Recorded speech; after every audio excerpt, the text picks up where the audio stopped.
Shalom, shalom. First and foremost, I want to begin by giving our praise and glory unto Yahweh, Bahashem Yahushai, Bahashem Ruach HaKodesh.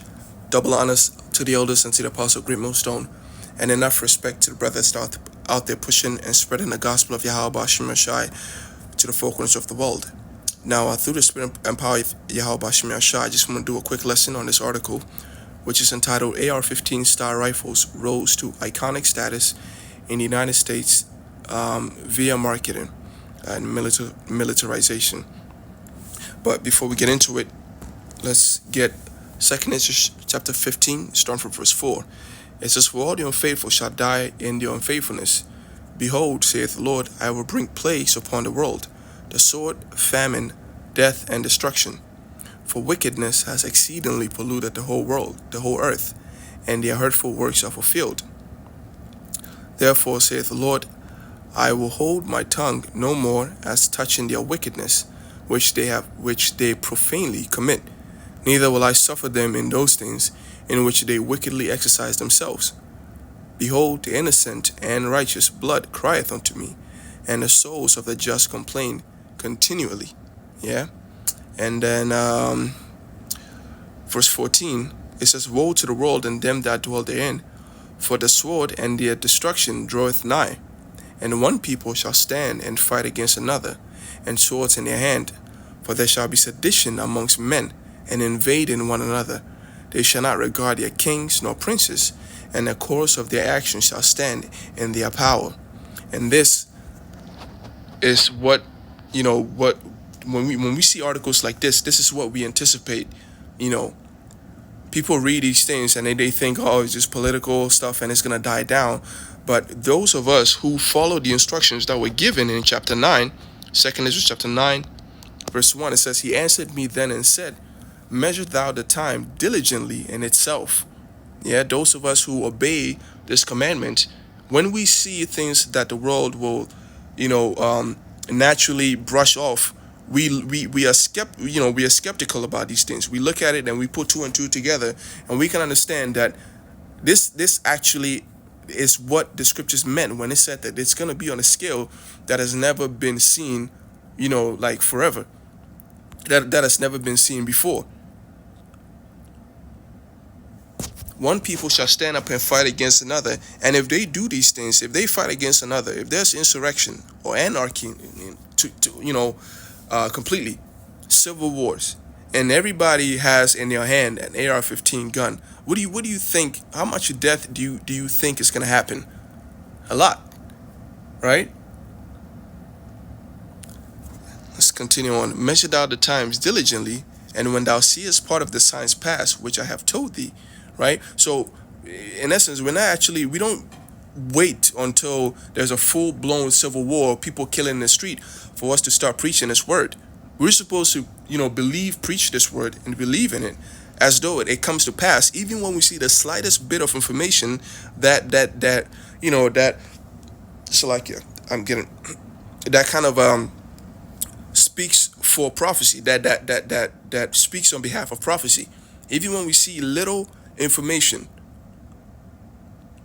that adds onto the information that adds onto prophecy, the information that's given in the scriptures as to how the world is going to be, we jump right on it and we preach it. And we preach it as though these things are certain to come, even though we've only seen part of these things come to pass. Believing in Yahweh Bashim Yashai is believing in him completely, even when things have not been made manifest. That's what faith is. We have faith in the righteousness of the Most High. We have faith in the judgment of Yahweh Bashim Yashai also. We have faith in his mercies, and we have faith in his wrath also. So it says, "When thou seest part of the signs pass, which I have told thee before, then shalt thou understand that it is the very same time wherein the highest will begin to visit the world which he made." And this is how we know Yahweh Bashim Yashai is dealing with us, because he's put the spirit of understanding upon us, to where when we see little signs like these, we understand exactly how the world is going to be like in the near future. And for the people that they may fall out the truth, or people who were never part of the truth in the first place, We know that the Most High is not dealing with them. He's only set them up for them to be what for the slaughter. That is why when you understand prophecies, you understand the breakdowns. You see these articles. You got to give all praise, honor, and glory to Yahweh Hashem Shai also. So it says, then shall thou understand that it is the very same time wherein the highest will begin to visit the world which he made. And therefore, verse 3, therefore, when there shall be seen earthquakes and uproars of the people in the world, then shalt thou well understand that the Most High spake of those things from the days that were before thee, even from the beginning. That's right. The gospel of the coming of Yahweh Shai, right, began from the very beginning. The scripture, when you read the scriptures, it tells you that it began with Enoch. But who's to say it didn't even it didn't begin before him?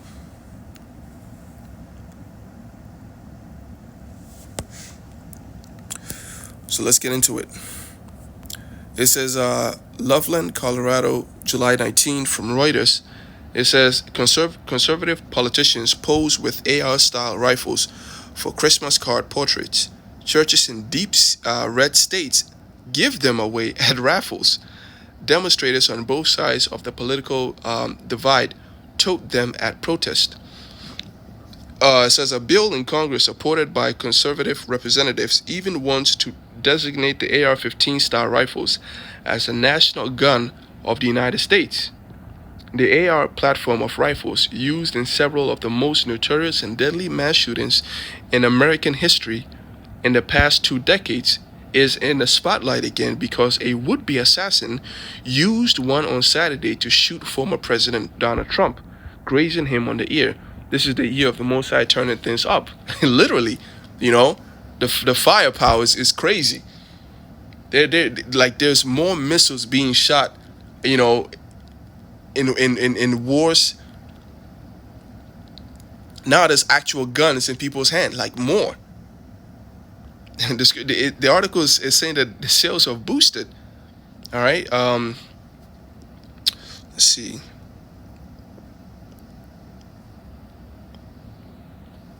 It says from 1994 to 2004, the weapon was largely blocked from being sold by a U.S. assault weapons ban written to last 10 years. It was not renewed, and most talk about a new one comes from liberal Democrats. Sales of ARs have exploded since 2004, and there are now more than 28 million in circulation in the United States.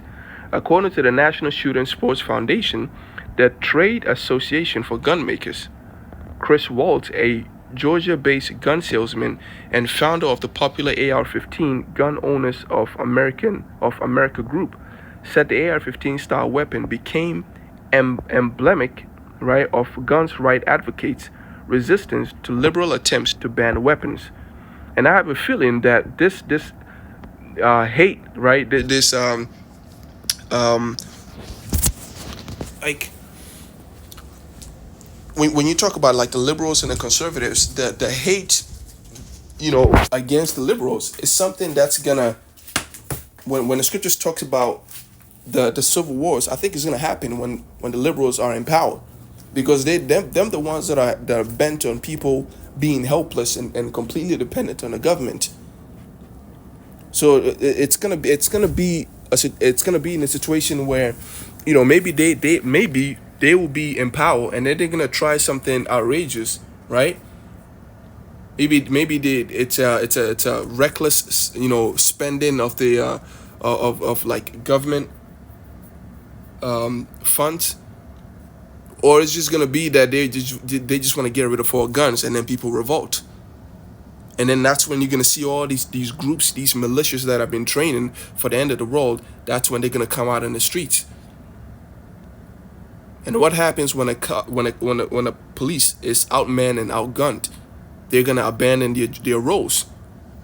When they abandon their roles, what happens? It's all hell breaks loose. It's complete anarchy. What happens after that? You may have it to where nobody's actually, managing the jail systems. People break out. People start looking for the officials. All the judges that put people away in prison, people may start, people will probably start looking for them also. it's gonna be crazy, man. Yo, when the scripture says that when you see part of these things come to pass, that's when you're gonna understand, and we believe these things.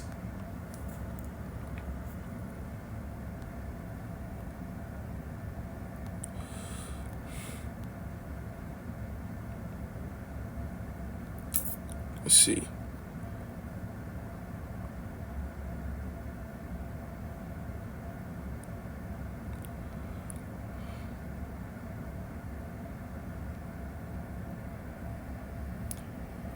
It says he added that the opponents of the AR don't mention that millions of Americans use them every day in legal and safe manner, nor that rifles are typically used in less than 3% of the country's gun deaths, according to FBI data.